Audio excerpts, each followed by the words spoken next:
Kim Pao, ipinagkatiwala na nga ba sa kanilang staff ang ilan nilang bagahe para hassle-free sa bakasyon?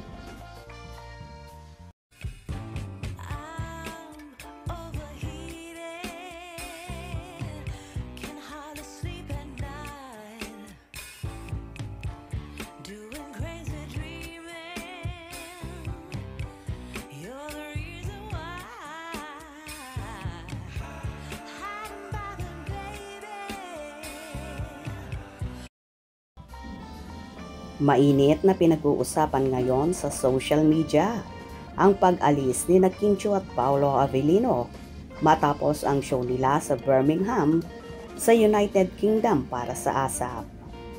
Hindi nakaligtas sa mga mata ng Kim Pao Ladja ang paglayas ng Kim Pao nang magkasama bit-bit ang kanilang personal o hand carry luggage habang nananatili pa sa UK ang ibang mainstay ng programa. Kanya-kanyang hula ang mga solids kung saan ang destination ng Kim Pao, pero ramdam nilang sisingit ng sandaling bakasyon ang rumored magjowa. Ang tanong, alin sa Europe raw rarampa? Sina Kim at Paolo na magkasama. May mga nagsasabing baka raw sa Scotland pumunta ang Kim Pao dahil malapit lang ito sa England. Ilan naman ang nagsabing posibleng sa France na siyang pinakamalapit sa London o di kaya ay sa Belgium at Netherlands. Kung bet raw ng Kim Pao na mas malayo ng kaunti sa Luxembourg, Germany o Spain. Kahit saan raw magpunta ang Kim Pao, deserve nila ang pahinga. Lalo't sunod-sunod ang kanilang mga projects at kailangan ni Kim na ipahinga ang kanyang utak at sistema mula sa problema nito sa pamilya.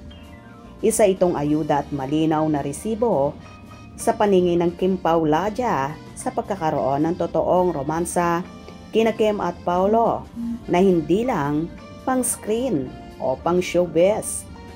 Samantala, dumagungdong ang buong venue ng ASAP nang tawagin on stage si Paolo para sa duet number nila ni Kim. Walang duda sa napakarami at malaking fandom ng Kim Pao sa buong mundo. Isa pang tanong, babalik pa ba ng London sina Kim at Paolo o diretso Pinas sila dahil ipinagkatiwala na lang sa kani-kanilang mga staff ang kanilang mga bagahe? Well, kahit saang bansa man pumunta ang Kim Pao, masaya ang kanilang mga tagahanga. Ang importante magkasama sila at ini-enjoy nila ang moment na sila lamang dalawa. Kaya abang-abang tayo dahil for sure, may mga lalabas na pasabog at paayuda ang Kim Pao. Hope you enjoyed. Please subscribe for more info.